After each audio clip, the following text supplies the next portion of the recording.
Καλησπέρα. Έχω ξεκινήσει μία κατασκευή για να κάνω μία κούνια. Αυτή αποτελείται από μία μισή μπαλέτα. Το έκανα τόσο για να μπορεί να είναι πιο ευέλικτη στο χώρο που θα την τοποθετήσω. Μπορούσα να το έχω και με δύο μπαλέτες, να είναι πιο μεγαλύτερη, ή με μία, ανάλογα με το χώρο που έχουμε στο μπαλκόνι μας ή στο σημείο που θέλουμε να το βάλουμε, να το τοποθετήσουμε. Όπως βλέπετε εδώ πέρα, η μία κατασκευή είναι αυτή εδώ, η μισή μπαλέτα, και η ολόκληρη είναι αυτή εδώ.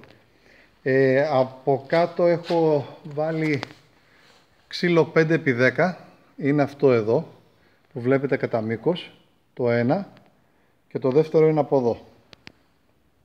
Το οποίο αυτό εδώ το έχω κρατήσει με μία κόντρα, και το ίδιο θα το κάνω και για το κάγκελο αργότερα. Θα δείτε πώς θα γίνει η κατασκευή.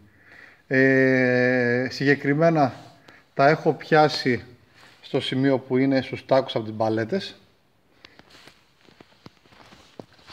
με βίδες 8 εκατοστών, για να μπορεί να πιάσει και να περάσει το πάχος του ξύλου που είναι 5 πόντους εδώ πέρα.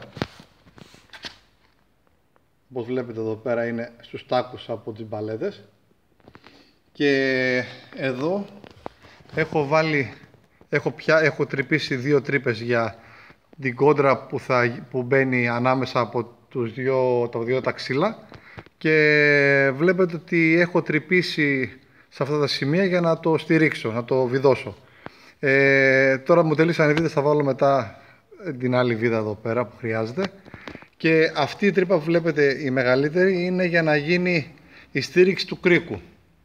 Από εδώ θα περάσει ο κρίκος, ο οποίος θα μπει το σκοινί ή η αλυσίδα, ανάλογα τι θέλουμε να βάλουμε για να στηρίξουμε στο σημείο που θέλουμε να τοποθετήσουμε την κούνια μας.